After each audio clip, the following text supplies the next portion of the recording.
નમસ્કાર દર્શક મિત્રો, ગુજરાતમાં આપણું સ્વાગત છે. ગોંડલ એ છેલ્લા ઘણા દિવસોથી સમાચારોમાં છવાયેલું છે.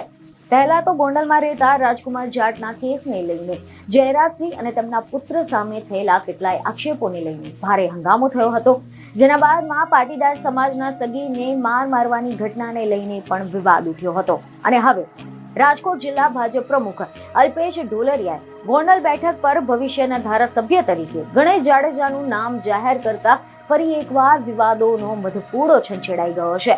અને હવે આ બાબતે સુરતના જાણીતા વકીલ મેહુલ બોગરા પણ મેદાને આવ્યા છે. મેહુલ બોગરાએ ગોંડલમાં કાયદા અને વ્યવસ્થાની કથળતી જે સ્થિતિ છે તેને લઈને નિવેદન આપ્યું છે. અને એટલું જ નહીં, અલ્પેશ ઢોલરિયાને તો અલ્પેશ જાડેજા પણ ગણાવ્યા હતા અને તેમના પર અનેક શાબ્દિક પ્રહાર કર્યા હતા.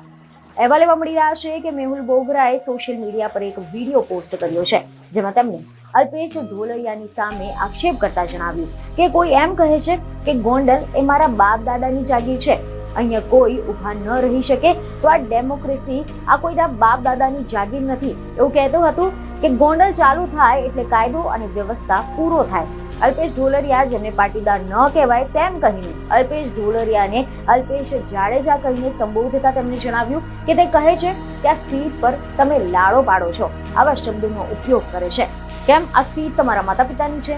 લોકશાહીમાં દરેકને ચૂંટણી લડવાનો અધિકાર છે. આ લોકશાહી નથી. જો લોકશાહી હોય તો ઉપર બેઠેલા લોકોને સમજવું જોઈએ કે જો સ્ટેજ પરથી ખુલ્લી ચેતવણી આપે છે તો આવા લોકોને ટિકિટ ન આપવી જોઈએ.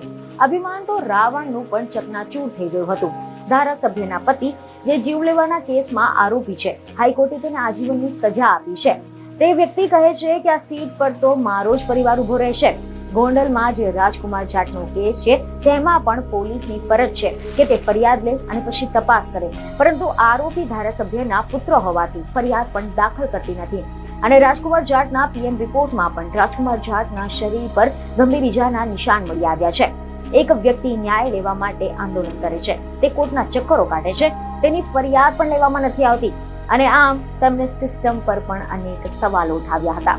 બીજને ખબરો સાથે ફરી મળીશું. ધન્યવાદ.